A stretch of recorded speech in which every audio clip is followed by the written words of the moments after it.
Learn the simple formula that works for everybody, and I can give it to you in just a couple of sentences. A simple formula. Kids can understand it. Anybody can understand it. Anybody that wants to get paid. Here's the language for your notes. We get paid for bringing value to the marketplace.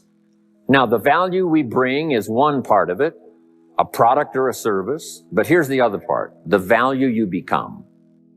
What you become also pays much more than what you bring. Once I understood that, then here's what my mentor said. Go to work on yourself harder than you work on your job. If you work hard on your job, you can make a living. Then he said, if you work hard on yourself, you could make a fortune. So I worked hard on my job and made a living, but I learned, starting with those extra hours per week, learning these extra skills, I started working on myself.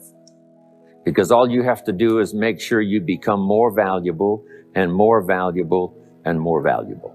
You don't have to work on the economy. Because here's the first note. Each person's income is determined primarily by their philosophy, not by the economy. Once I understood that, then I said, well, I don't have to go to work on the economy. And the answer was no. You only have to go to work on yourself. Here's what my mentor said, that's some of the best advice I ever got. He said, Mr. Rohn, if you will change, everything will change for you. If you'll start making personal changes, your income will change, your health will change, your future will change, everything will change, if you're willing to start making the changes. So sometimes a negative experience now causes us to really make a sudden shift in our philosophical guidance system that says, hey, I'm never going to let this happen to me again. And my mentor taught me to always keep a journal. Here's what he said, don't trust your memory. If you want to live a dynamic life, multiplying your income, multiplying your future, be a good student. If a good idea comes your way, write it down, then ponder it, then perhaps go do it. Here's what changed the second 6 years of my economic life. It was my philosophy that changed. The set of the sail of better thinking, correcting the errors of the past and picking up new disciplines for the future. That's all I had to do at the end of the first 6. Correct the errors of the past and then pick up some new disciplines for the future. And my total life changed. The second 6 years was totally different than the first 6 of my working life. And guess who can do that? Anybody. Now, you can keep on the same path for the next couple of years as you have the past 2. But if you wish to, and maybe everything's okay for you and you don't need to, but if you need to make some changes, I'm telling you, you can start doing it today so that the next 2 years will be drastically different than the last 2. And anybody who wishes to do that can. And you can do it between ages 40 and 43. You can do it between ages 13 and 50. You can do it between ages 60 and 62. Any 2 years, any 5 years that you wish to drastically change from the previous 5, you can do it. If you wish to. Now, this isn't written. This is not a law. Here's what it's called. Opportunity. If you don't know you can drastically change your income, change your future, change your health, change your marriage, change everything.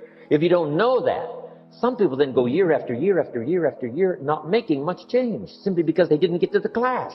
They never read the book. They never went to the seminar. They never made the discovery. They didn't seek for the knowledge of how could I make my life better. And if you just rock along, I'm telling you it's okay. Anybody can live any way they choose. But I'm here to tell all of you that if you wish to, it's possible to make the next 3 years totally different than the last 3. And all you have to do is just a few things. So if you got that one now, it's not the blowing of the wind that determines your income. It's not the blowing of the wind that determines your fortune. And that's why we gathered here today. Maybe I've got some ideas that'll help you with a couple of little things of your thinking that might drastically give you multiplied more benefit the next 3 years than you've gotten in the last 3. Now, Mr. Schoaf gave me the clue on how to climb this ladder as high as I wanted to climb. Now, we're talking primarily economics here. There's a lot of other ways to become valuable to your family, valuable to your friends, valuable to the community, valuable to the team, right? Valuable to the team effort, valuable to the concert. But here's what he said to me. In climbing this ladder economically, all you have to do is work harder. on yourself than you do on your job. Once I heard that, it made sense to me. I kept hoping that everything else would change around me, found out that if I went to work on myself, worked on my skills, worked on my language, if I became better than I was each year, if I grew in skills and language and vocabulary and competence, then I would become attractive to the marketplace. 3 ways now to learn from other people. Here's number 1, learn from what you see. One of the great watchwords of these early years of the 21st century, pay attention. If you just watch, you can pick up clues. Success leaves clues. And if you'll be a better observer of the winners and the losers, those that are doing well and those that are falling behind, and just take mental notes and good notes and say, I'm going to adjust what I'm doing based on what I see. Here's number 2. We learn so much from other people based on what we hear. Here's good advice on that. Be a selective listener. Listen to voices of value that have experience, ideas, reputation, something valuable to share. Now here's number 3. Read all the books. Now there's millions of books, so you can't read all the books. But make this note. Read all the books you need to read to make you as wealthy as you want to be, as healthy as you want to be, as prosperous, as productive, as unique a human being as you want to be. Read all of those books. Don't leave those books go unread. Because so often we find ourselves racing to get ahead, thinking about our next achievement so much that we can't appreciate the time in between. Happiness is here and now. Happiness isn't the end result. Happiness is part of the journey. There's an old saying that goes like this: the road to heaven is heaven. The happiness that you're searching for in the future must be found today. The success you're after in the future will only be found by working on it today. Success is the balance between the need for active achievement and the satisfaction in taking the time to acknowledge what you've already achieved. Take time to reflect while you're enjoying the plateau.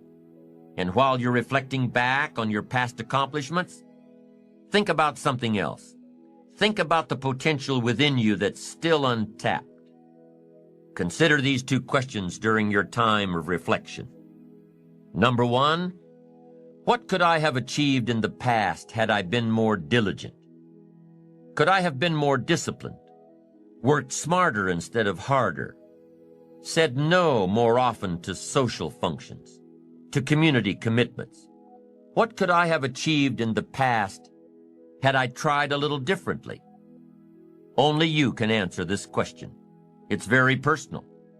While you're reflecting and enjoying your plateau, all I'm asking is that you dig a little deeper and see if you can't be a bit more effective next time. Work a little smarter instead of a little harder.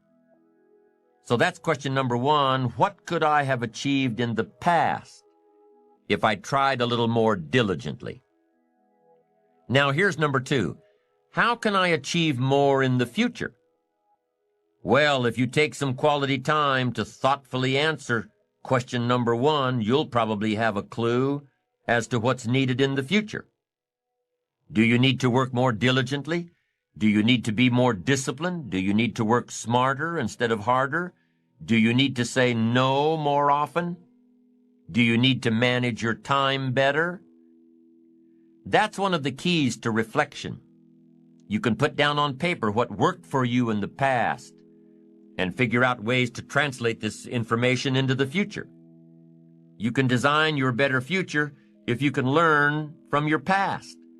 You can face your future with more excitement, more anticipation, when you design a future worth getting excited about. You can see your future and have it pull you, but don't forget to appreciate yourself for what you have done so far, for what you have done today. Know that your appreciation of yourself and your achievements will continue to fuel the fire of ambition. Self-appreciation is an integral part of success. You must develop a strong appreciation for your own style, your own methods, your own process. Take a self-appreciation inventory. Ask yourself a few questions. Start with number 1. What have I achieved in the last 4 days, the last 2 weeks, the last 6 months, the last year, the last 10 years? What have I achieved during these time periods? Write it down. Take a self-appreciation inventory of all you've done and all you've accomplished and all you've become. Take inventory of yourself. Now compare this list to your goals. Have you accomplished all you set out to do in the last 4 days, 2 weeks, 6 months, 1 year, 10 years? Compare your list. Maybe you've been so busy trying to reach your goals that you haven't taken the time to sit back and reflect on where you've really been. Look back at your list and say, wow, I really have been through a lot. I really have learned a lot. Look what I've done. Look what I've become. I wasn't like this 10 years ago or even 1 year ago. Look at me. I'm doing okay. Building your ambition takes little steps. 1 step at a time, 1 day at a time, 1 week at a time. And it's like taking your family to a reunion where people haven't seen your kids for 6 months or even a year. They say, "My, look how you've grown." Well, you know your kids have grown, but when you see them every day, it's hard to notice. So write down all your accomplishments and see where you've been and what you've done and who you've become. You'll say, "Oh, look how I've grown." And that's step 1 in taking a self-appreciation inventory. Now here's step 2. What could I have achieved that I didn't? Be honest now, this is your inventory. Nobody else has to see it. What could you have achieved over the last week, the last month, the last quarter, the last year? What could you have achieved that you didn't? Would a game plan have made a difference? Would your direction have made a difference? Would greater preparation have made a difference? Would more discipline have made a difference? In how you changed your habits, changed your life? Would time management have made a difference? Major time over minor time? Ask yourself, what could I have achieved that I didn't? Now take this 1 step further with number 3. What do I want to achieve in the next 4 days, the next 2 weeks, the next 6 months, over the next year, over the next 10 years? What do I want to achieve? Well, all this falls in line with your goals. What you could achieve has to fall in line with what you want to achieve. What you could do has to line up with what you want to do. And what you could become has to meet, what do I want to become? Everything affects everything. And through the proper disciplines practiced every day, through the proper disciplines, the what could I do has to match up with what do I want to do. And here's number 4. What can I do to achieve this that I'm not doing now? What could I do to achieve my goals that I'm not doing now? What things do I need to work on that I'm not working on now? Remember, it's easy to do the disciplines, the little things every day, and it's easy not to. It's easy not to. Look back at the list you made of your 3 most important work-related goals. Look back at your list of the 3 most important personal and spiritual goals. How are you doing with these? Are you making progress a little each day, a little each day? Are you appreciative of the progress you've made so far? It's important that you take time out to acknowledge yourself, your achievements, what you've done so far, where you've come, who you've become. Self-appreciation is a stage in building ambition that takes a little more maturity. A greater resolve, knowing that you'll do it until you get it done. And taking the time out to acknowledge yourself for doing it.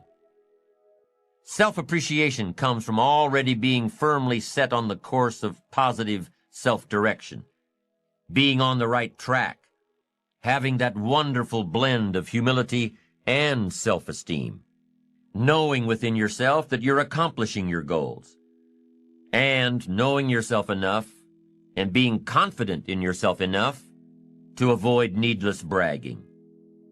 Self-appreciation says that you admit there's room for improvement.